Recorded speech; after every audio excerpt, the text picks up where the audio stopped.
What's going on, Paul here? Welcome back to another Cardano video. Hopefully everyone had a good Halloween. I know my kids are still on a sugar high and the house is still full of sweets and chocolate as well. So I'll continue my parental duty to help them eat their way through it. I'm just trying to save them from themselves, obviously. But on the Cardano side, we had two projects bring out revised roadmaps over the last few days. One community is fairly happy and one not so happy. So Ardana and World Mobile have new roadmaps out. Also, we have a Binance to Cardano bridge now as well, thanks to chainport and Cornucopias. We'll take a quick look at that and I'll do a follow-up video for a tutorial. Timestamps will be below as normal. Give the video a like, comment, share, subscribe, all that good stuff. I really do appreciate it because it does help. Let's jump into it.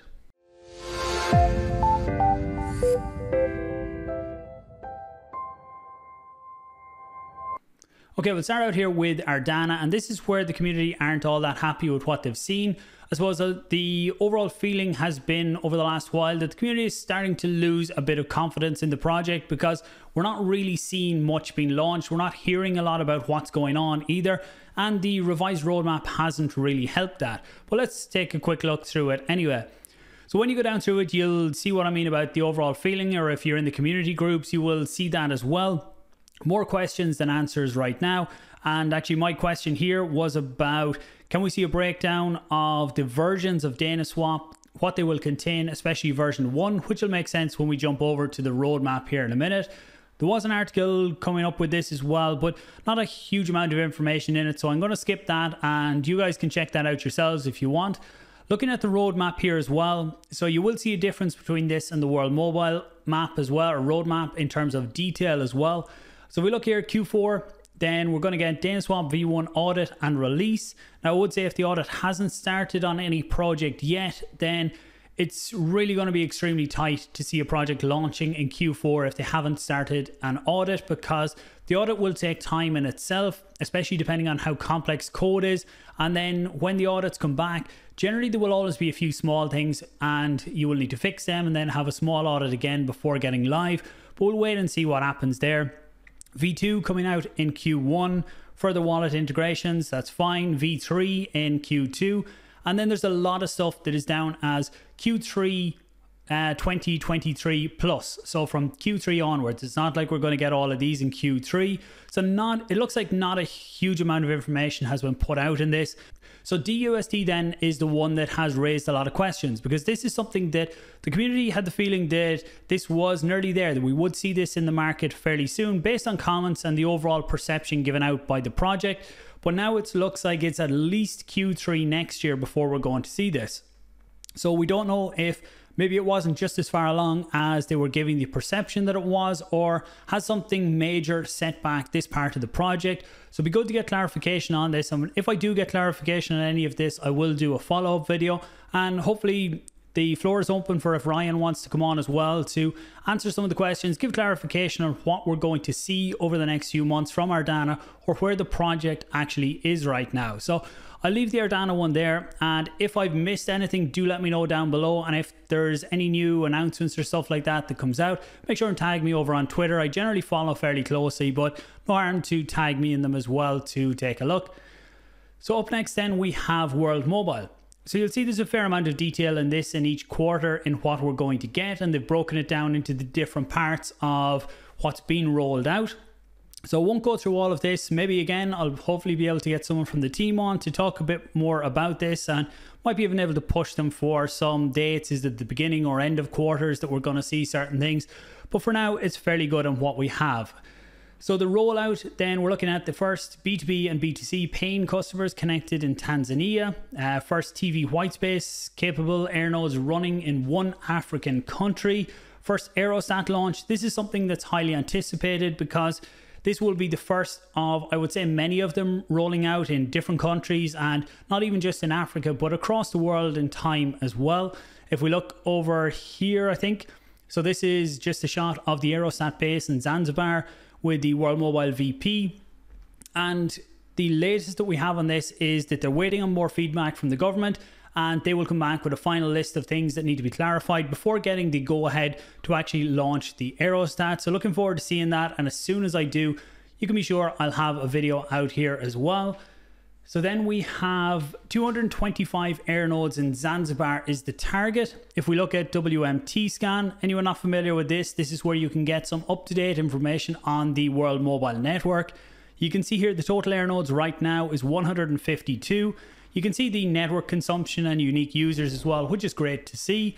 And if we look on, they had one other post as well showing that the rollout is continuing, that this is one of their engineers out in Zanzibar putting up another air node, adding up the numbers as well, working towards 255 for this year. So then on the app side, which would be the customer side, we're looking at the version 1 release and also decentralized identifiers assigned to every customer. That's going to be a core part of how the network operates, that each customer has their own decentralized ID.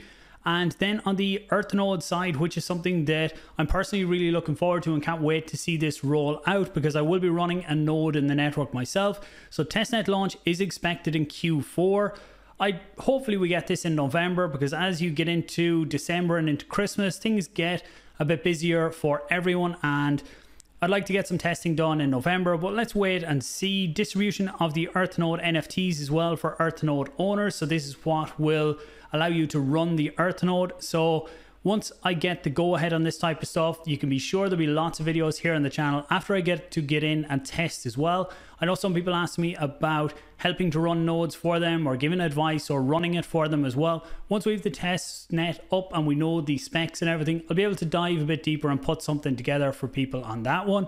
So then we have the air node reservation. So within Q4, people will be able to start reserving air nodes as well. So this is different to the Earth nodes. These are what are actually on the ground providing access for people.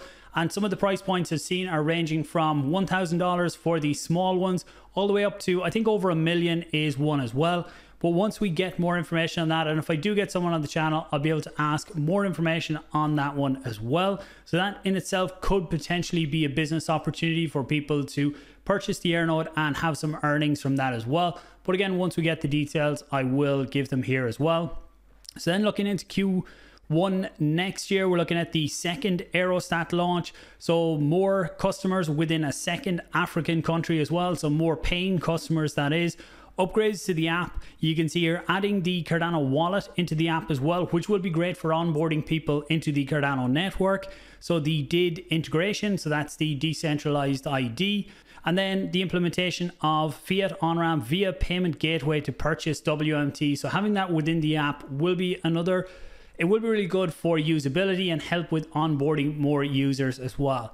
And then something I'm really looking forward to the day this happens, that is the mainnet launch for the Earth nodes. So I'm looking forward to being able to run part of the World Mobile Network as well. Once we have the Earth, once we have the testnet, we'll know a lot more there and hopefully know a bit more on the timelines as well.